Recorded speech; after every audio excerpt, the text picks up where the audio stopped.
This interview is being conducted for the Veterans History Project for the Library of Congress. The veteran's name is Bobby Albert. He was born March 30th, 1969, served in Operation Enduring Freedom during 2007 and 2008. He achieved the rank of Command Sergeant Major. We are recording this on November 1st, 2015. I'm Kyle Bunton, and I'm conducting this interview, no relation.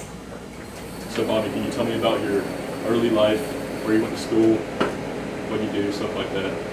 Yeah, I went to Winsboro High School, and I joined the South Carolina Army National Guard between my junior and senior years in high school. I went to Fort Benning, Georgia for basic training and enlisted as an infantryman.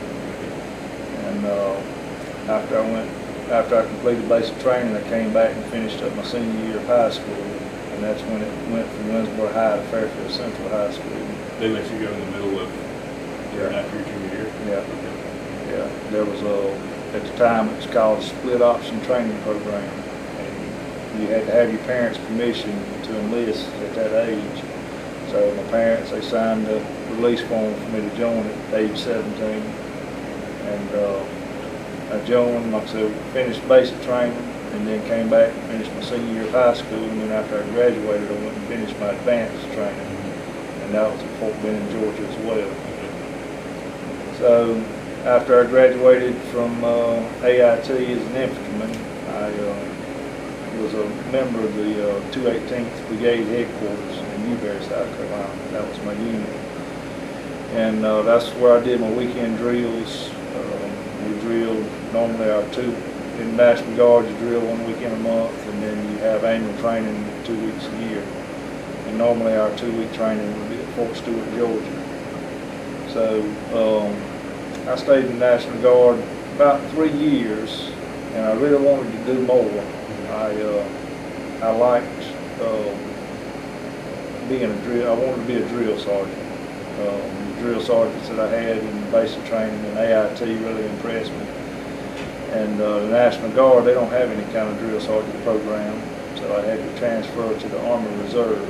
I went to the unit down on, it used to be on Forest Drive at the time, right outside of Fort Jackson. It's now on Fort Jackson. It was the 108th Training Division. And went down there and interviewed with the Master Sergeant and got in the unit, and they sent me off to Drill Sergeant School and ended up being the Distinguished Honor Graduate for the whole division at Drill Sergeant School. And that was in December of 1990 when I finished Drill Sergeant School.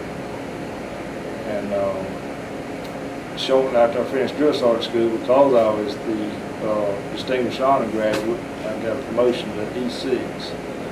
So I made Staff Sergeant when I was 21 years old, and that's highly unusual. I started out as an E1. I enlisted April 19th, 1986 as an E1, and by 1991 I was E6. So I did really well, and I stayed in that unit for a little over a year. And at that time, in 1990, I went to work for the Fairfield County Sheriff's Office as a deputy sheriff. And being in that drill sergeant unit, it really wasn't all I thought it was going to be. They very seldom did drill sergeant duties. Most of the time, we would go to the reserve center and just do common tasks, and it just became mundane to me, and really wasn't what I thought it was going to be. I thought I would be going training privates and helping with the basic training over at Fort Jackson, and that's not what we did. So I also, about that time, I started dating who is now my wife. Started dating her 2 weeks after I started with the Sheriff's Department, and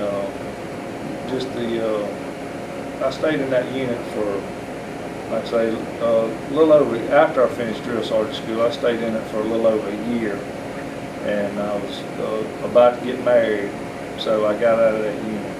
That was, I got out right before I got married, and that was in February of '92. And I wasn't out maybe a little over a month, and I went back to the National Guard. I went back to the original unit that I was in over in Newberry because I knew I liked it. I mean, I liked what we did. I was in the S3, the operations shop, and started out as a driver in the S3, and by that time, I was an E6. But in order to go from the reserve back to the National Guard, I had to take a reduction in rank back to E5. So, to me it was worth it because I knew I liked the unit over in Newberry. And I took a reduction, went over there as an assistant operations sergeant, as an E5 sergeant, and stayed over there in Newberry and made my E6 back. And then it got time. Had been E6 for a little while, and the platoon sergeant job for the decomp platoon came open, and that was a chemical slot. So, like I said, I was an infantryman. So the first sergeant had talked to me, and he wanted me to take over the chemical platoon. So I did that. In order to do that, I had to go get qualified to be a NBC specialist, which was nuclear, biological, and chemical. So I went to school down at Fort Jackson on the weekends. I think it was like 5 or 6 weekends, and then I went to Fort McClellan, Alabama for 2 weeks to get qualified as a nuclear, biological, chemical specialist. And right before I went down for my final 2 weeks to get that NBC certification, an E7 job came open in the operations section, which I was already in, and I got that E7 slot, which is sergeant first class. So all I had left was to do that was that 2 weeks to be the NBC specialist. So I asked the first sergeant, at least let me complete that training, and he did that, and I went and completed the training, which I've never used it since. But I made E7 there in the S3, the operations section, and stayed in there as an assistant operations sergeant for several years. And I had made, by that time I had been in for 10 years, because I made E7 for 10 years. So that would have been about 96. I made E7, and I was E7 for probably about 5 years, and around 2001, the first sergeant said, look, he said, if you want to keep moving up the ranks, you need to go get some experience in a line company, because I had been in the brigade headquarters the whole time. So I transferred to Fountain Inn, Alpha Company 4th or 118th Mechanized Infantry Company. I transferred up there as a platoon sergeant, and that was probably about 2001, and because it was shortly before 9/11 that I had transferred up to Fountain Inn, and then 9/11 happened, and shortly after 9/11, the first sergeant, he had got moved, and we had a first sergeant vacancy in Fountain Inn, so I got promoted to first sergeant. And got promoted to first sergeant around 2002. Yeah, it was 2002 I got promoted to first sergeant. And shortly after I got promoted to first sergeant, they said this unit is going to Bosnia. So I got deployed to Bosnia. And that was almost a year's deployment. We wasn't in country for 6 months, but we started out October 1st. We went to Fort Stewart, Georgia, where they put us on annual training orders, but in all actuality, we were getting ready for our Bosnia mission. And then November 1st, we went on federal active duty orders. So we were federalized on November 1st, and that would have been 2002. So then we went to Fort Riley, Kansas, finished up our training in Fort Riley, Kansas, and then we went from Fort Riley, Kansas to Germany, Grafenwehr, Germany, and we stayed out in Grafenwehr for a little over a month, and I got in country on March the 1st of 2003. That's when when I got in Boston.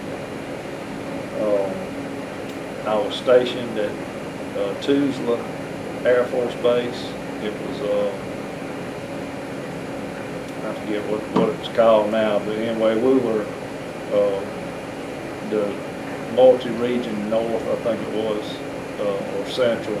But anyway, we had 3 or 4 what would be like counties to us, 3 or 4 different areas that we were responsible for. And my company was a mechanized infantry company, so we had the Bradley infantry fighting vehicles. So we were responsible for security in those 3 or 4 provinces. And what my guys would do would, they patrolled in Humvees mainly. This is still in Boston. This was in Boston. They patrolled in Humvees. It was basically like being a deputy sheriff. They would go out, be seen, keep the peace, and that was a pretty good experience. That was my first time being on active duty like that, and really got me used to being a regular Army.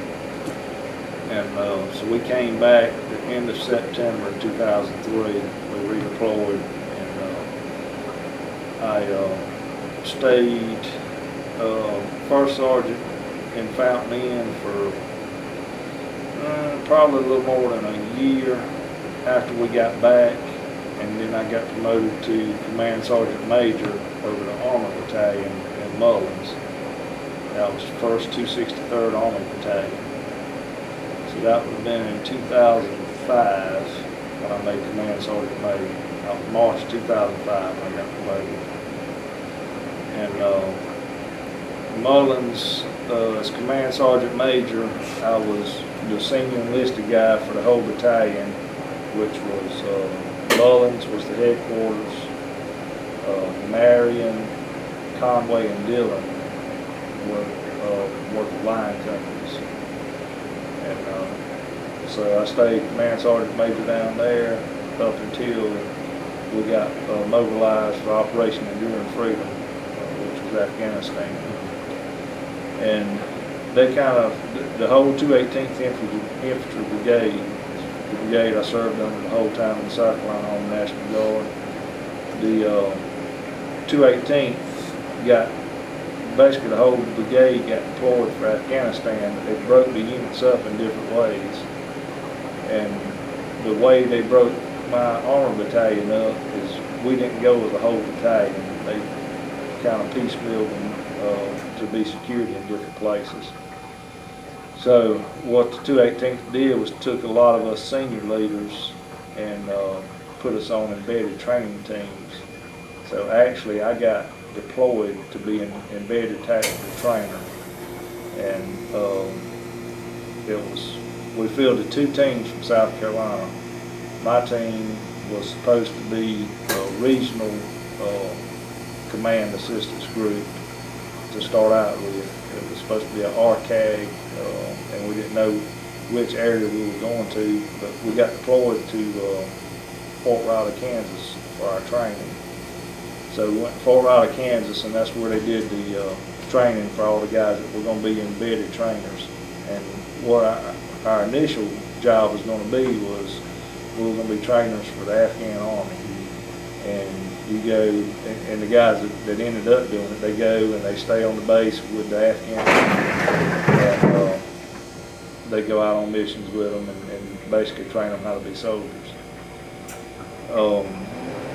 So finished up we were deployed in February of 2007. Went to Fort Riley for about 3 months for our training and get certified as embedded trainers. And I got to Afghanistan in May of 2007. Right to Afghanistan, everybody comes in through Kabul, which is the capital, and we were assigned to the southern region, which was the Kandahar airfield. So when I first got there, I was the command sergeant major for RCAG South, and that was basically 6 provinces, but there were 2 provinces that we didn't even have 2 people didn't even have soldiers in because it was so rough. But I was stationed on Kandahar Airfield, and that's where I slept, you know, when I was there. And then, so we had Kandahar Province, Helmand Province, Aruzgan Province, and Zabul Province. It was 4 provinces we had people in. And then there was Nimroz, which was over on the Iranian border that we didn't even have troops in. And there was one province up in the mountains, I don't even remember the name of it. It was so mountainous we didn't even have people in it. Is that the Pakistan side? Or? No, Pakistan bordered Zabul, and I think it bordered down, it bordered the southern part of Kandahar and Helmand. Did y'all still have the Bradleys there? No, they don't have any Bradleys or tanks in Afghanistan. Well, they didn't when I was there. And backing up to Bosnia, the only thing the Bradleys were used for in Bosnia was the deterrent. And we took them out maybe once or twice. But whenever they patrolled in Bosnia, they patrolled in Humvees. The Bradleys were there just as a deterrent to, you know, in case anything broke loose. They knew that we had them. So going back forward to Afghanistan, those embedded teams were 16-man teams, and I was on, like I said, the regional command group. We were supposed to marry up with the Afghan army, the corps that was in Kandahar, the corps that covered those 4 provinces. You had the corps headquarters in Kandahar, and you had 1st Brigade, I think, and 2nd Brigade was over in Zabul, 3rd Brigade was in Aruzgan, and 4th Brigade was in Helmand. I may have those last two backwards, but that's where they had the 4 brigades at, the 4 provinces. And my initial job is I was going to be a mentor and embedded trainer with the Corps Sergeant Major for the Afghan National Army. And I'm trying to remember what his name was.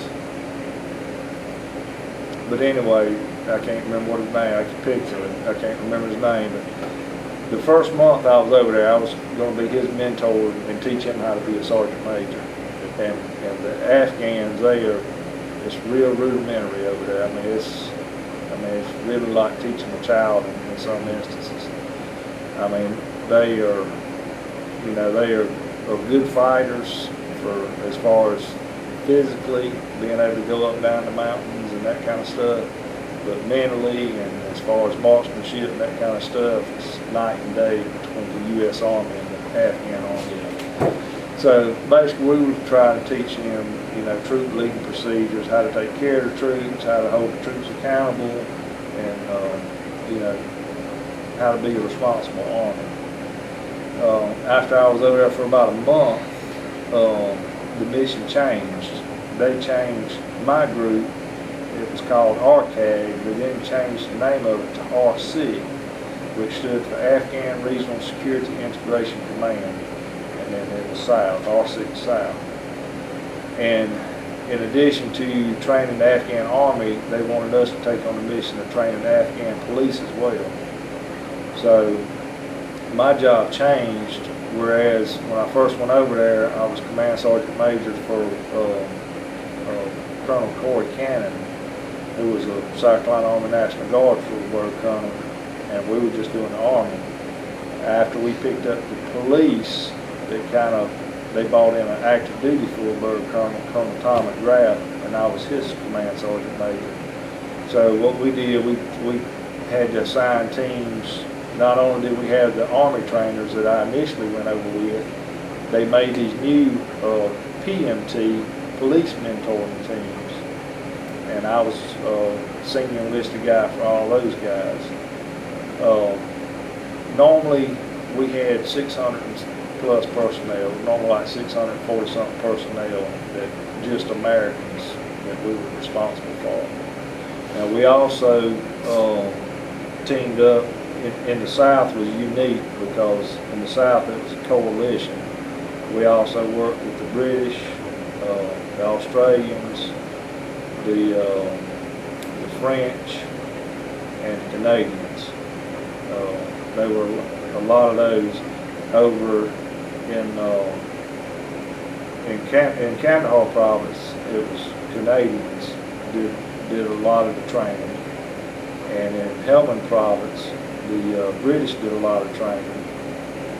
In Aruzgan, the Dutch, I forgot about those. The Dutch were responsible for a lot of the training in Aruzgan. In Zabul province, it was mainly Americans that did the training, the mentoring with them. So we had 20-something FOBs, I think it was, that I was responsible for my group, R6 South. We had soldiers, just American soldiers, in 20-something FOBs, or forward operating bases.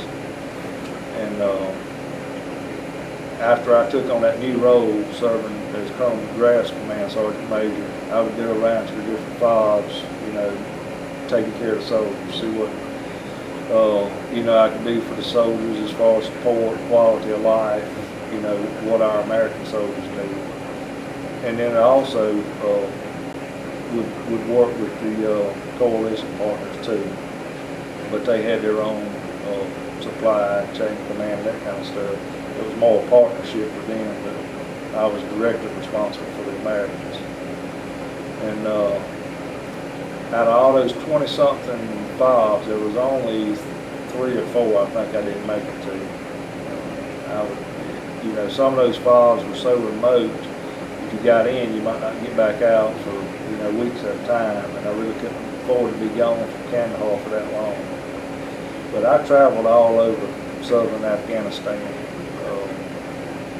I probably went back and forth to Kabul 15 or 20 times. I would have meetings up there at the main headquarters. And we were part of Task Force Phoenix. Task Force Phoenix was the whole thing in the country that was responsible for training everybody. But I would have to go up there for meetings with like the other sergeant majors from the other regions.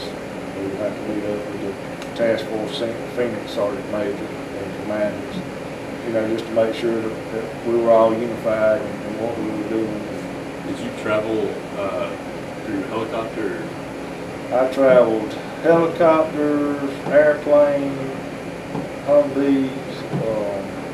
We got MRAPs right before I left. I never rode an MRAP. We still had Humvees. When I would travel around the South, if it was within a couple hours, I would normally go by Humvee. If like Kabul, it was always you had to take an airplane up there. There was normally a C-130, but just about every time, I think there was maybe only one flight that was an American C-130. Most all of them were coalition aircraft. The Australians, the British, I even rode on a German C-160 one time. So that was pretty neat, getting to work with all those other countries. I said going down to Helmand province where the British were, it was neat. There was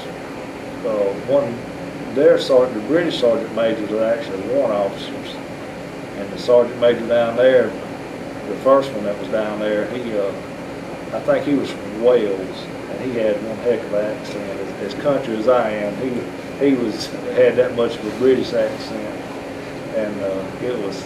Is there a part of the sorry to interrupt you, but the coalition, like the British or the Dutch, that you thought were like the best performers and that you like working with the best? I really like the British. Yeah, the British, they got your back. I wouldn't say anything bad about any of them, but I was really impressed with the British. Okay. And on our staff, we had officers from the coalition nations, and I was very impressed with the British. Did y'all have like a pretty good relationship with your officers and your enlisted guys? Yeah, real good. And those original teams that I became, that I started out with, those teams continued to do the mission. They went out to the different FOBs and they trained the Army, and they went out on missions with them and stuff. And they did those jobs, and I actually went with them, and I would go out on missions with them. And, you know, because I did everything over there. I didn't want my soldiers to do anything that I wouldn't do. So I did everything. I drove, I gunned, I was TC, or, you know, track commander or vehicle commander. I did a little bit of everything over there. And, you know, I tell you, my experience over there, you know, I really wouldn't take $1 million from my experience. I learned so much over there. I learned to appreciate life so much, but I wouldn't give you a dime to go back. I mean, it's really tough. It's, you know, if nobody's ever been over there and done it, they really don't understand what the American service member does for them over there. It's really tough. Friday marked 8 years ago that one of my soldiers was killed over there, and had his whole right arm blown off with RPG. And it's a scene that I see all the time, and something I wouldn't wish on anybody. But you know, that makes me you know, want to be better. It makes me, like I say, appreciate life just so much more. And so I was really proud to have served my country, and wouldn't take a thing back other than I wish, you know, we could have. Actually lost 7 soldiers in command over there. And you know, if I could get those guys back, I would change that, but really wouldn't change anything else. Since we're running down on time, I guess explain getting out of the service, transferring back into civilian life, and getting back into the law enforcement. Well, I finished up over there in May of '08. You got to do a year on the ground. So after my year was up, went back to Fort Riley, Kansas, and processed out. And while I was gone, they had split my unit up in Mullins. They had changed us from armor, which is tanks, to light infantry, which is what I originally was, and I didn't have a problem with that. But they had split the unit up. 2 companies were going to be in the Charleston, Mount Pleasant area, and 2 companies were going to be over in the Mullins, Marion area. And at the time, I lived in Gaffney.